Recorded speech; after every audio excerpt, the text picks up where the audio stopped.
Hybridity, in its most basic sense, refers to mixture. The term originates from biology and was subsequently used in linguistics and in racial theory in the 19th century. Its contemporary uses are scattered across numerous academic disciplines and is salient in popular culture.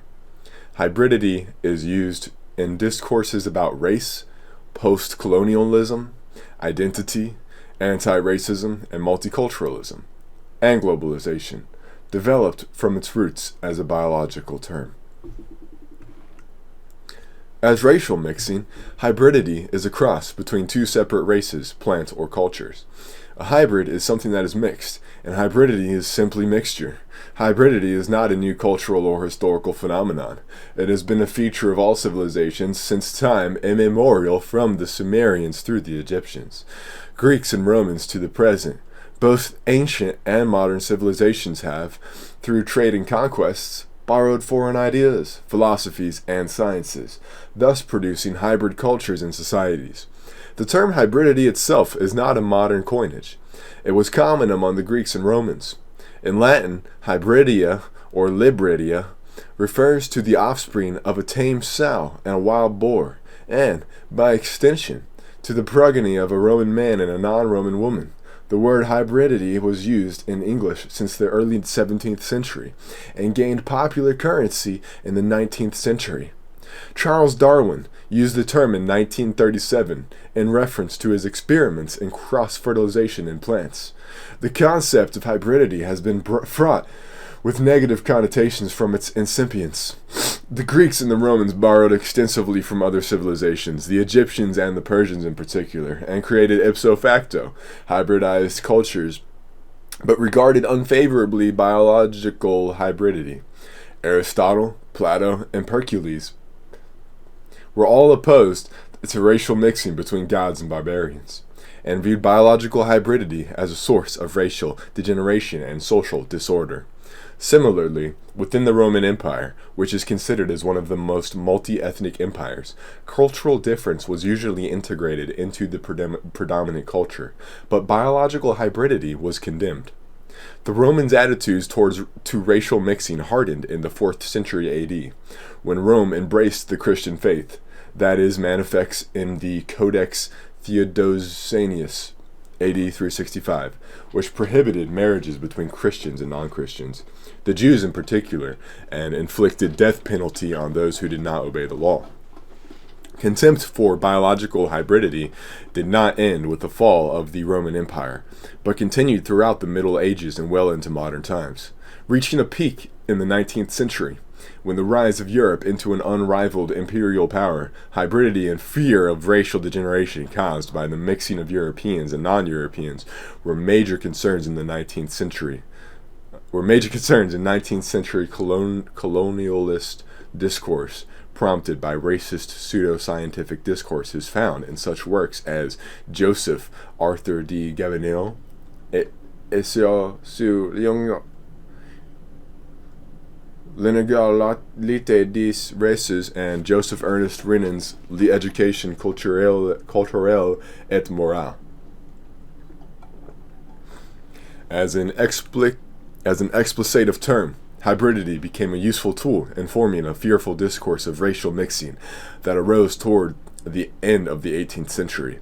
Pseudoscientific models of anatomy and craniometry were used to argue that Africans, Asians, Native Americans, and Pacific Islanders were racially inferior to Europeans. The fear of miscegenation that followed responded to the concern that the offspring of racial interbreeding would result in the dilution of the European race. Hybrids were seen as an aberration, worse than the inferior races, a weak and diseased mutation. Hybridity, as a concern for racial purity, responds clearly to the zeitgeist of colonialism.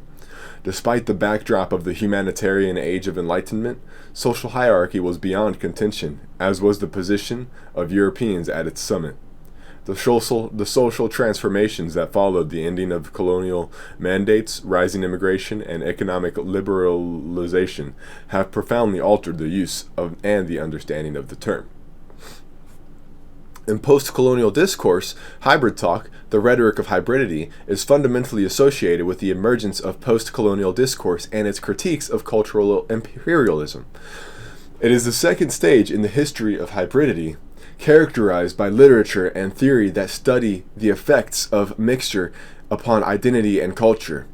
The principal theorists of hybridity are Homa Baba, Nestor Garcia Consolini, Stuart Hall, Gayatri Spivak, and Paul Gilroy, whose works respond to the multicultural awareness that emerged in the early 1990s. In the theoretic development of hybridity, the key text is Location of Culture, by Homi Bhabha, wherein the liminality of hybridity is presented as a paradigm of colonial anxiety. The principal proposition is that the hybridity of colonial identity, which, as a cultural form, made the colonial masters ambivalent, and as such altered their authority of power. As such, Bhabha's arguments are important to the conceptual discussion of hybridity. Hybridity demonstrates how cultures came to be represented by processes of iteration and translation through which their meanings were vicariously addressed to through and other. This contrasts any essentialist claims for the inherent authenticity or purity of cultures which, when inscribed in the naturalistic sign of symbolic consciousness, frequently become political arguments for the hierarchy of ascendancy of powerful cultures. This also means that the colonial subject takes place, its subaltern position inscribed in that space of iteration. The colonial subject is located in a place of hybridity, its identity formed in the space of iteration and translation by the colonizer. Bhabha emphasizes that the discriminatory effects of the discourse of cultural colonialism, for instance, do not simply or singly refer to a person, or to a discrimination between mother culture and alien culture. The reference of discrimination is always to a process of splitting as a condition of subjugation. A discrimination between the mother and its bastards, the self and its doubles, where the trace of what is disavowed and what is not repressed, but repeated as something different, a mutation, like mimicry. Hybridity is a metronomy of presence. Hybridity opens up a space, figuratively speaking, where the construction of a political object that is new, neither the colonizer nor the other, properly defies our political expectations. However, the Bhabha's concept of mimicry, hybridity, is a doubling, dissembling image of being in at least two places at once. This turn in the effect of hybridity takes the presence of colonialist authority and makes it no longer immediately visible. Bhabha includes interpretations of hybridity in post-colonial discourse. One is that he sees hybridity as a strategic reversal of the process domination through disavowal. Hybridity reevaluates the assumptions of colonial identity through the repetition of discriminatory identity effects.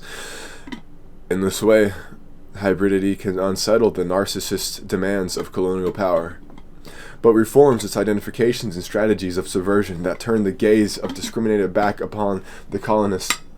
Therefore, with this interpretation, hybridity represents the abolevant turn of the subject into the anxiety-causing object of paranoid classification, a disturbing questioning of the images and presences of authority.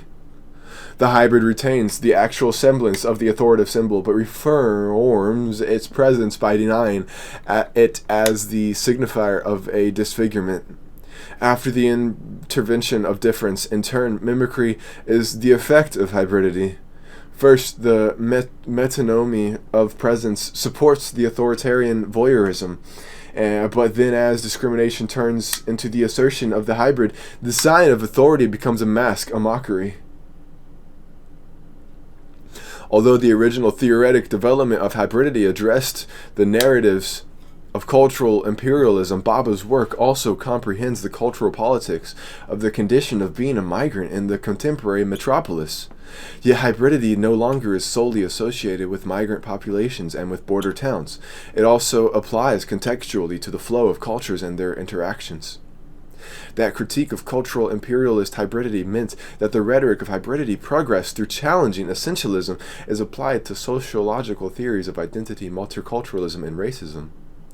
Moreover, polyphony is another important element of hybridity theory by Mikhail Bakhtin, which is applied to hybrid discourses presented in folklore and anthropology.